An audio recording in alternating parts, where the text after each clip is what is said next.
Амансыздар ма отандастар? Назарбаевтың күтпеген жағдайға түскені, оның қасында тек 5-6 оққа қара қалғаны, есік алдына 500 спортшы жігіттер жиналғаны хабарланды. 91-ші ГКЧП болды ғой, төңкеріс Москвада. Назарбаев қамауға алады, өйтеді деп тамыз айында болған. Сонда Назарбаевтың жанында 5-6 ғана оққа қары бар. Ешкім жоқ. Бәрі сол Мәскеуге бағынады.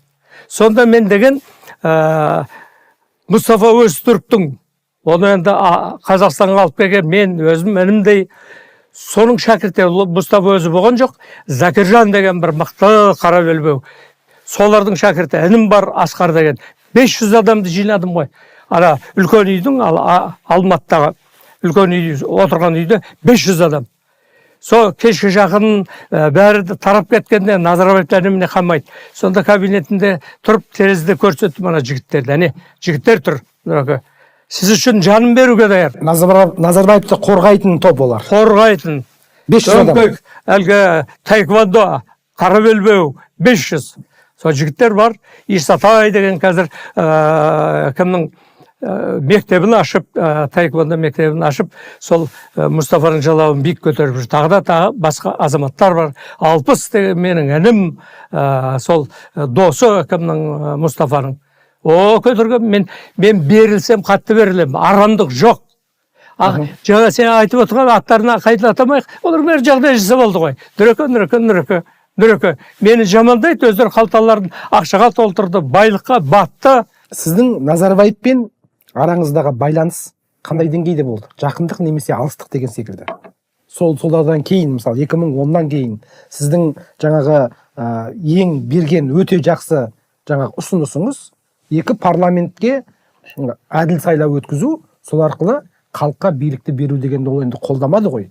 Одан кейін де көрдіңіз. Одан кейін сіздің байланысыңыз енді былай кездескен кезде қаншалықты жақын алыс болды? Одан кейін мен кездескен емеспін.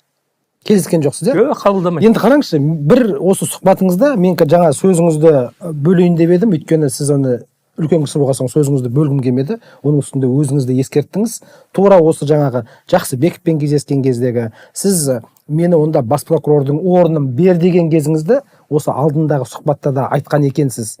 Соның ішінде мынандай мәселе бар. Назарбаев сізге айтады, ол ДВК-нің кезінде, Серік, осы сен сақ бол дейді. Сіз сол бойынша жаңағы револьвер ұстап қалтаңызға, мен бағанағы бір қандай да бір қауіп болып қалса, жаңағы жастығымды ала қойайын деп жүресіз. Енді Назарбаев сізге сақ бол деп айтатындай қаншалықты жақындық бар енді? Ол енді сақ бол деп кімге ескертеді жалпы? Сансызбай, мына сенде бір ұғым, адам Назарбаев туралы бір ұғым. Стандарт жоқ. Назарбаев кім екенін білем. Ода да бір енді адами бірдеме бар ғой. Ода да. Ал енді арғартай бұл енді 2000 менімше енді елейтеді. Сол 2007 содан арғартай ұрлыққа ашық кірісіп кетті дейді. Вообще дейді, контроль, бақылау кетті дейді. Тіпті лағып кетті дейді. Сол себептен ол басқа Назарбаев. Онға дейін, неге сақ бол деп айтады? Кімнен сақ бол дейді, мен түсінбедім. Кімнен сақтандырып жатырсыздар? Енді мен оны білем ғой енді. Мен оның ар жағын білем. Тағы басқа да азаматтар бар, жолдастар бар. Назарбаев тектен тек айтпайды. Тектен тек айтпайды ол деген. Демек сізге жан ашып айтты ма? Жан ашып айтты. Тура сол сәтте 2000 қазір айтайын, сол 2000 жылдың басында ғой, басында айтты. Демек сол кезде де сізге бір қауіп болған болуы мүмкін ғой? Мүмкін. Бірақ кімнен екенін сіз айтпайсыз. Кімнен болуы мүмкін? Жоқ, мен оны біреудің атын айту үшін енді ол да жауапкершілік. Демек сіз қарыздарсыз ба? Назарбаевтың алдында сізге ескертті ғой.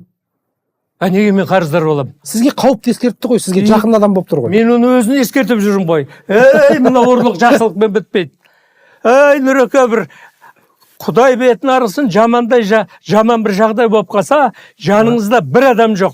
Сөзіңізді сөйлеп ел алдына шығатын, халқым деп. Мен бірнеше рет жазбаша түрде, ауызша, ол маған қарыздар. Назарбаев па? 91-ші жылы Қарабаққа бардық әлгі, Ельцин бәріміз деді. Сонда Ельциннің көмекшілермен бірге бір адам бізде Қарабаққа оқ атылып атқан жерге бару керек. болатын. Сонда ол жанындағы салпаң ауыз жағы шапырашының генералдарына айтты ғой, сен барасың ба деп. Дүрекем, мен сіздің жаныңызда болайын деп. Тағы басқа бір депутат. Мен кеңесшімін, мен айттым, Дүрекем, мен барам. Ол дегенде ана кішкене бурбулис болды. Оның дәрежесі биік, мемлекеттік хатшы. А мен деген қатардағы депутат. Соның соң ол тағы да біреуге айтып еді, ол айтты, Дүрекем, мен осында болайын деді. Мен екі жер мен барам. Оқ атылып жеткен жерге бардым. Араның намысын жауап енді. Ешкім бармай қойсақ, бармаймыз десе басқара ғой, орыстар қарап отыр. Сол себептен мен деген ондай кездерде, оған енді о кездерде сеніп жүрдім, мемлекет басшысы, о кезде тіпті беріліп жүрдім. Білдіңіз бе? Сөйттім ғой, Назарбаевқа сөйттім. Жақсы. Соны сен тағы бір нәрсе айтайын. 2023 жылы Назарбаев «Менің өмірім» деген кітабын жарыққа шығарды. Сол кітапта бірінші рет Әсел Исабаевадан екі ұлы бар екенін айтты. Бірақ енді Назарбаев айтпаса да оны халық бұрыннан білетін. Енді Назарбаев бұны не үшін айтты? Менің артымда, мен кетсем, немесе менің артымда бір мұрагерім бар, байлығыма мұра болып қалатын дегенді айтқысы келді ма, жоқ әлде менің ізбасарларым бар дегенді көрсеткісі келді ма? Не үшін балаларына айтты? Мен енді шыны керек болса, өзің сұрамасаң, мен Назарбаевтың атын атаудан жиіркенем қазір. Жиі айтып жүрсіз ғой? Ай? Жиі айтып жүрсіз. Сұрақ болған осы, сұхбат болған сайын. Сұрақ болса, иә, айтам. Иә. Абылай оны деген талқылап.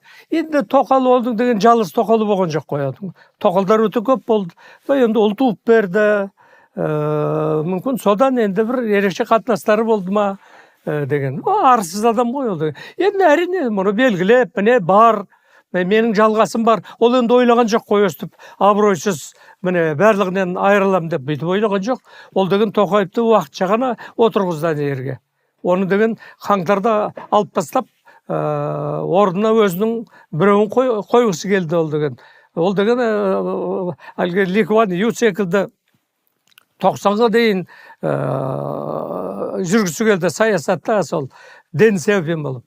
Садығы кетсін Дэн Сяопиннен.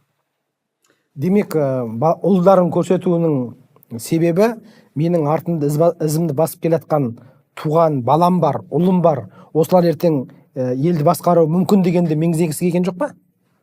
О да тұрған не тұр еді? Мүмкін. Ол да мүмкін армандаған шығар енді сөйтіп. Иә. Иә, о дариғасын отырғызам деді. Дариғасынан кейін осы ұлы өсет, сөйтіп те ойлаған шығар. Не ойламады? Аяқ жағында келді де екі сиыр бағыңдар, біреуінің сүтін ішіп, біреуін сатыңдар. Міне мұның деңгейі. Ақылы.